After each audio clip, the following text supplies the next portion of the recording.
UP के deputy CM Keshav Prasad Maurya ने अखिलेश यादव पर हमला बोलते हुए ट्वीट किया। अखिलेश यादव जी, आपकी सरकार के दौरान हुए दंगों का दंश, गुंडागर्दी, पलायन का दर्द जनता भूली नहीं है। धार्मिक और जाति के संघर्ष, भर्तियों में भ्रष्टाचार के लिए आपका कार्यकाल आज भी नहीं भूले हैं। जनता को अब सुशासन की आदत पड़ चुकी है। अब आपके लुभावने झांसे में कोई नहीं आएगा। वहीं बीजेपी नेता अपर्णा यादव ने न्यूज 18 से खास बातचीत की। अपर्णा यादव ने कहा कि राष्ट्रवादी सोच की वजह से मैं बीजेपी में शामिल हुई। हमारे साथ इस वक्त मौजूद है अपर्णा यादव। मैम, सबसे पहले आपसे सवाल, बीजेपी में शामिल हो चुकी है, आज आपने डोर टू डोर कैंपेन किया, कैसा लग रहा है बीजेपी में? बहुत अच्छा लग रहा है मुझे जी। आज सुभाष चंद्र बोस की जयंती भी थी। सबसे पहले बीजेपी में आप पार्टी ऑफिस आज पहली बार आने के बाद आप यहाँ पर अंदर गई, क्या थोड़ा सा बताएंगी? देखिए, आज सुभाष चंद्र बोस जी का जयंती है और उसी क्रम में हम सभी को यहाँ पे महिला संगठन में इंट्रोडक्शन था हमारा, और सारी महिला पदाधिकारी हैं जो, उनके साथ हमारा एक इंटरेक्शन था, और जो न्यू ज्वाइनिंग थी उनके साथ भी हमारा इंटरेक्शन था जी। दिल्ली से जैसे ही आप बीजेपी ज्वाइन करके आई, नेताजी से मिली, मुलायम सिंह यादव से मिली, क्या कहा उन्होंने, एग्जैक्टली क्या शब्द थे? देखिए, नेताजी से मिलना एक मुझे लगता है कि मुझे बड़ा सौभाग्य प्राप्त है कि मैं उनकी बहू हूँ और मुझे उनका आशीर्वाद मिलता रहता है। उस दिन भी मैंने सर्वप्रथम उनका ही आशीर्वाद लिया आकर के वापस, और उन्होंने हमेशा खुश रहने का ही आशीर्वाद दिया है, और वो सदैव बड़े सहृदयी बात बोलते हैं। मैम, अखिलेश यादव से की प्रेस कॉन्फ्रेंस थी, उनसे हमने पूछा था कि क्या उन्होंने आपको समझाया नहीं जब आप बीजेपी ज्वाइन कर रही थी?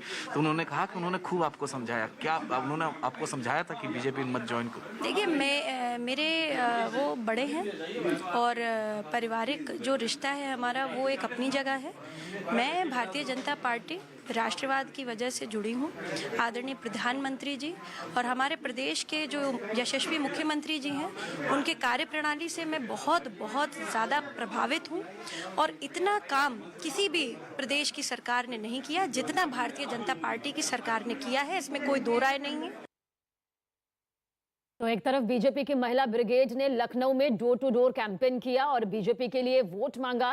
साथ ही दूसरी तरफ बीजेपी ने स्वागत समारोह का आयोजन भी इस दौरान किया, जिसमें अपर्णा यादव, अदिति सिंह और प्रियंका मौर्य का शानदार तरीके से स्वागत किया गया। मैं ये गर्व के साथ बोलना चाहती हूँ कि भारतीय जनता पार्टी वो पार्टी है जिसने इस देश को बचाया है, इसके संस्कारों को पोषित किया है, इसके संस्कार को बिल्कुल सिंचित करके आगे बढ़ाया है। मैं एक नए भारत का निर्माण के लिए आदरणीय प्रधानमंत्री जी के साथ बढ़ना चाहती हूँ।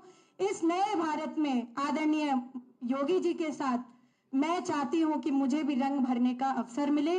जैसे आप सब जानते हैं, कुछ टाइम पहले मैंने खुद भारतीय जनता पार्टी की सदस्यता ग्रहण करी है, और अब मैं रायबरेली सदर से चुनाव लड़ने जा रही हूँ।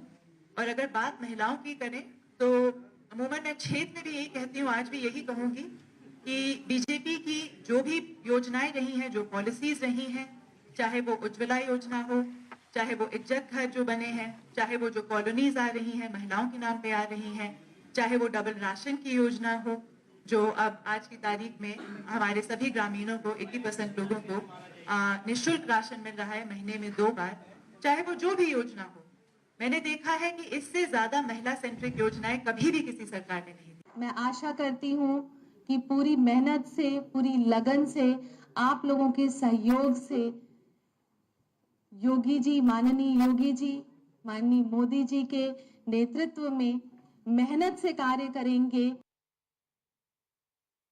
उत्तराखंड में उम्मीदवारों की दूसरी लिस्ट के लिए कांग्रेस की केंद्रीय चुनाव समिति की आज शाम 5 बजे बैठक होगी।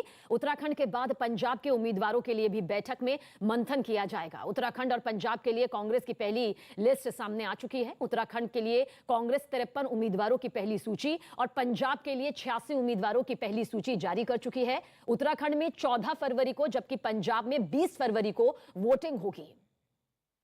तो उत्तराखंड का जिक्र करें तो पिछली बार जहां साल 2017 में बीजेपी के खाते में 57 सीटें आई थी, वहीं कांग्रेस के खाते में महज 11 सीटें आई थी और अन्य के खाते में 2 सीटें गई थी। इस बार समीकरण क्या कुछ कहते हैं और इन्हीं समीकरणों को साधने के लिए उम्मीदवारों का चयन भी हर पार्टी बेहद मंथन के साथ कर रही है। तो उत्तराखंड और पंजाब पर यह मंथन अभी भी जारी है। बाकी बची सीटों के लिए जो लिस्ट यहां पर आनी है उस पर मंथन आज शाम कांग्रेस की तरफ से किया जाएगा। तो इस बार 14 फरवरी को चुनाव उत्तराखंड में होना है, 20 फरवरी पंजाब में वोटिंग यहां पर होगी। ऐसे में नजरें टिकी हुई हैं उन तमाम उम्मीदवारों के चेहरों पर जो कि जनता के बीच मैदान में उतरेंगे, अपनी पार्टियों का दमखम भरते हुए नजर आएंगे। हरक सिंह रावत के कांग्रेस में आते ही नाराजगी बढ़ गई है। हरक सिंह रावत अपनी बहू के लिए लैंसडौन विधानसभा सीट से टिकट की मांग कर रहे हैं। ऐसे में पहले से टिकट की दावेदारी कर रहे नेताओं में से लेकर गुस्सा फूट पड़ा। लैंसडौन सीट के से टिकट के लिए एक उम्मीदवार ने टिकट की मांग की, साथ ही चेतावनी देते हुए अलग से उम्मीदवार मैदान में उतारने की भी बात कही। दावेदारों का कहना है कि पैराशूट उम्मीदवारों को बर्दाश्त नहीं किया जाएगा। हरक सिंह रावत जो कि पहले कांग्रेस का हिस्सा थे, हालांकि नाराजगी कांग्रेस से हुई तो उसके बाद बीजेपी का दामन थाम लिया, फिर बीजेपी से निष्कासित होकर अब दोबारा से कांग्रेस का दामन थाम लिया है। ऐसे में टिकट दावेदारी को लेकर भी जो रस्साकशी है वो सामने आ रही है। कांग्रेस के लिए चुनौती भी है कि तमाम उम्मीदवार जो कि पहले से टिकट की मांग कर रहे हैं उन्हें प्राथमिकता दी जाए या फिर हरक सिंह रावत जो कि अपनी बहू के लिए टिकट यहां पर चाहते हैं लैंसडौन से। देखना होगा कि लैंसडौन की सियासत में आखिर पार्टी किसे अपने उम्मीदवार के तौर पर उतारती है। हम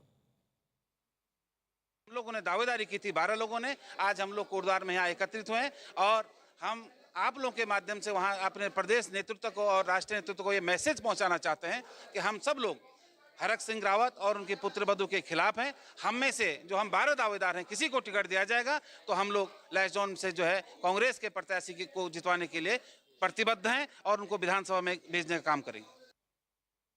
तो हरक सिंह रावत जाहिर तौर पर अपनी बहू के लिए टिकट चाहते हैं और हरक सिंह पर नाराजगी देखिए किस तरह से अंदर खेमे से खुलकर सामने आ रही है। ये दबी जुबान पर नाराजगी नहीं है, खुली जुबान से यहाँ पर दीपक भंडारी को भी आपने सुना जो कि टिकट दावेदार को लेकर साफ तौर पर कह रहे हैं। देखिए सब कह रहे हैं कि पैराशूट उम्मीदवारों को यहाँ पर जगह नहीं मिलनी चाहिए, वो तवज्जो नहीं मिलनी चाहिए।